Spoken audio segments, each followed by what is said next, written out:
समय की बात है।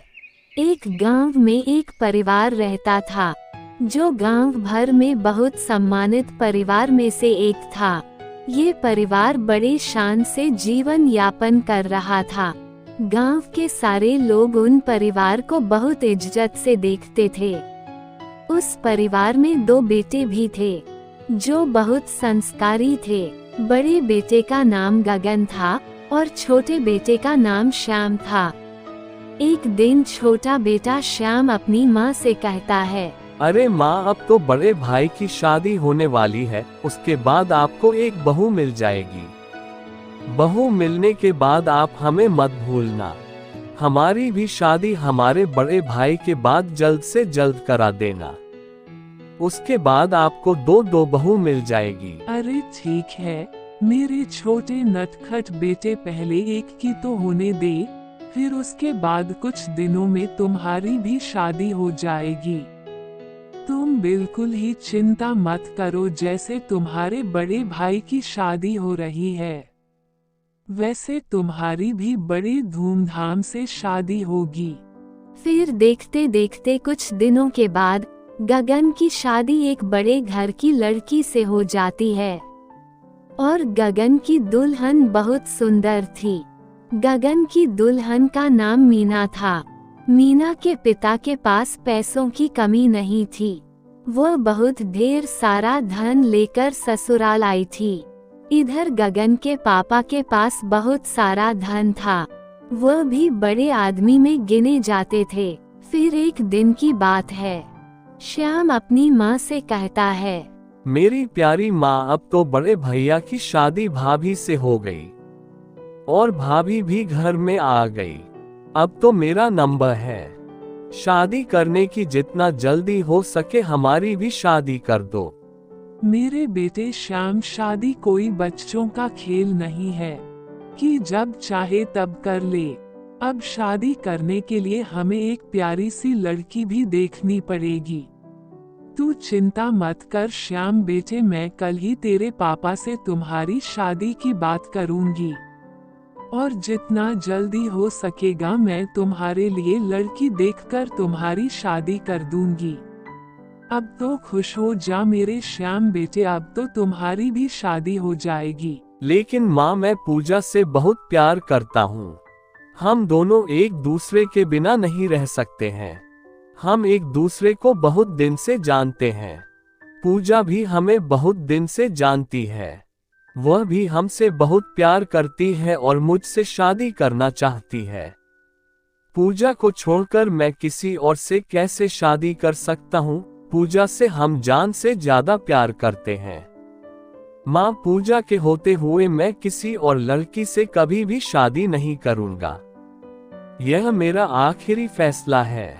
अगर मेरी शादी होती है तो सिर्फ पूजा से ही होगी। अरे श्याम बेटा, तू उस फटीचा लड़की पूजा की बात कर रहा है, जिसके घर खाने को 2 वक्त की रोटी और पहनने को कपड़ा तक नहीं व्यवस्था हो पाती है। तू बेटा ऐसे लड़की से शादी क्यों करना चाहता है? और तू ऐसे लड़की को मेरे घर की बहू बनाना चाहता है?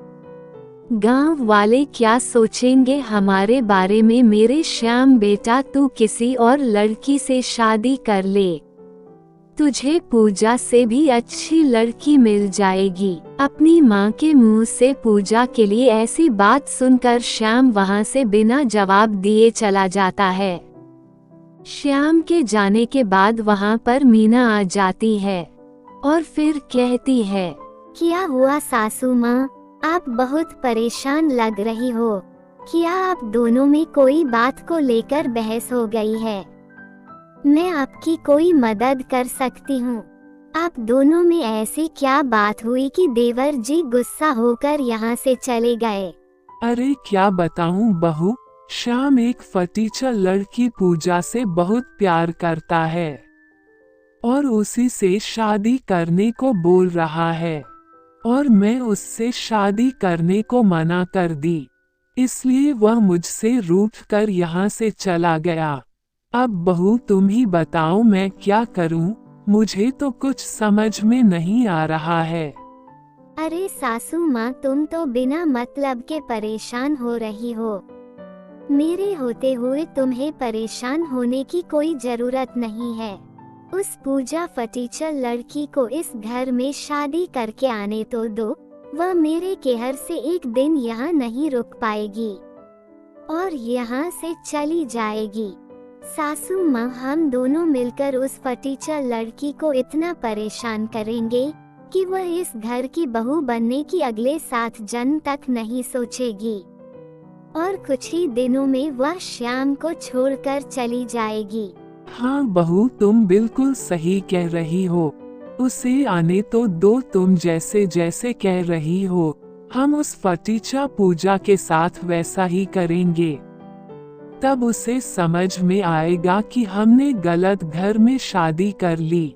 मीना के कहने से उसकी सासू माँ श्याम की शादी उस फटीचा पूजा से कराने के लिए तैयार हो जाती है। कुछ दिनों बाद खुशी खुशी श्याम की शादी उस पूजा नाम की लड़की से हो जाती है। पूजा को देखते ही मीना जल भून जाती है, क्योंकि पूजा मीना से कहीं ज्यादा खूबसूरत और लाजवाब लग रही थी।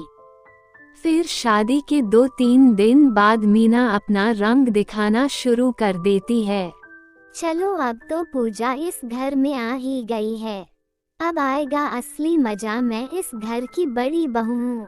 मैं आराम से बैठकर खाऊंगी और इससे घर के सारे काम करवाऊंगी, ताकि ये कुछ दिन में ही परेशान होकर यह घर छोड़कर चली जाए। लेकिन ये तभी संभव है जब देवर जी कुछ दिनों के लिए घर से बाहर चले जाए। देवर जी के होते हुए हम इस पूजा को परेशान नहीं कर पाएंगे, क्योंकि देवर जी इस पूजा नाम की कलमुही से बहुत प्यार करते हैं। अपने सामने देवर जी इस कलमुही पर अत्याचार होते देख नहीं पाएंगे, इसलिए हमें उस दिन का इंतजार करना होगा जब देवर जी कुछ दिनों के लिए बाहर चले जाए। फिर अचानक एक दिन श्याम को बिजनेस के मामले में कुछ दिन के लिए बाहर जाना पड़ता है। जाने से पहले श्याम पूजा से कहता है, सुनो मेरी जान पूजा, मैं कुछ दिनों के लिए बाहर जा रहा हूँ। तुम अपना और इस बच्चे का ख्याल रखना। कोई दिक्कत हो तो हमें बताना। हम काम खत्म करके जल्दी से चले आएंगे। इतना कहकर श्याम बाहर के लिए चला जाता है। फिर वहाँ तुरंत मीना आ जाती है और उसके दिमाग में कुछ शैतानी बात घूम रही थी। पूजा और मीना दोनों प्रेग्नेंट रहती है। फिर अचानक पूजा की सासू माँ वहाँ आ जाती है। अरे बहू, क्या कर रही हो? तुम्हें कोई काम धंधा नहीं है क्या? दिन भर इधर उधर करती रहती हो। घर का कितना काम है, तुम्हें तो कोई काम धंधा दिखता ही नहीं है। और न ही कभी अपने मन से सोचो कि हम कोई काम कर ले। जब हम तुम्हें कोई काम बताते हैं तब तुम वह काम को करती हो। अरे फटीचा पूजा, तुम्हें अभी तक सुनाई नहीं पड़ा सासू माँ ने क्या कहा? तुम्हारे ऊपर तो जैसे उनकी बातों का कोई असर ही नहीं हुआ। तुम अब भी कलमुही जैसे यहाँ पर खड़ी हो। जाओ, जितना जल्दी हो सके सारा काम कर दो। और हाँ, मैं तो बताना ही भूल गई, मेरी 2-4 साड़ियाँ हैं, उसे भी तुम धो देना। मैं जा रही हूँ आराम करने। मीना और उसकी सासू माँ दोनों मिलकर पूजा को बहुत परेशान कर देते हैं, लेकिन पूजा उन्हें कुछ कहती नहीं है। वह सारे जुल्म, कष्ट, अत्याचार सहती रहती है। कुछ दिनों बाद देखते देखते पूजा को एक सुंदर बेटा पैदा होता है। पूजा और श्याम दोनों बहुत खुश होते हैं। बहुत दिनों बाद उसे घर में किलकारी गूंज रही थी। वहीं दूसरी ओर मीना को एक राक्षस का बच्चा पैदा होता है।